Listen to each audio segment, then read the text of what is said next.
पुण्यामधल्या बैठकीच्या आधी अजित पवार आणि जयंत पाटलांमध्ये चर्चा झाली। अर्धा तास दोघांमध्ये बंद दाराआड चर्चा झाली। एआय शेतीच्या प्रश्नावर चर्चा झाल्याचं स्वतः अजित पवार म्हणाले।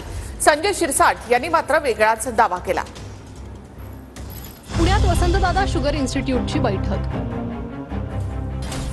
सकाळी 8:30 वाजता अजित पवार या बैठकीसाठी पोहोचले।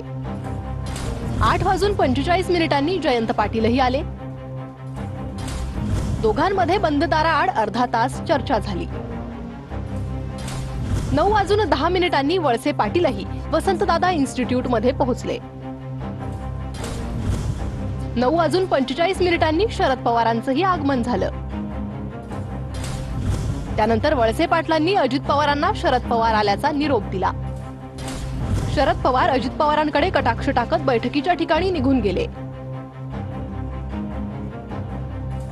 त्यानंतर 9:50 वसंतदादा शुगर इन्स्टिट्यूटची बैठक सुरू झाली। जगामध्ये एआयला अनन्यसाधारण महत्त्व प्राप्त झालेलं आहे। त्याबद्दल एक कमिटी होती, त्या कमिटीचे जयंत पाटील साहेब आहेत, त्या कमिटीत इतर पण आहेत। तर त्यांचं काय म्हणणं होतं ते जाणून घेण्याच्या करता प्रत्येकाच्या काही सूचना असतात, त्या माहिती देण्याचा प्रयत्न म्हणजे ते करत होते। कारण 10ला मीटिंग होती, मध्ये थोडे 15-20 मिनिटं होते। सगळ्याच पक्षाचे सगळे भेटतात, त्याच्यात काय फक्त एनसीपी आणि एनसीपी नाही, त्याच्यात काँग्रेस पण आहे, बीजेपी पण आहे, शिवसेनेचे कोण आहेत का नाही मला माहिती नाही, कोण पदाधिकारी किंवा सेक्रेटरी ते, पण ही अनेक वर्षाची चाललेली आहे। आमचं जे सोशल काम आहे किंवा अकॅडमिक काम आहे आणि आमचं राजकारण हे कम्प्लिटली दोन वेगळ्या गोष्टी।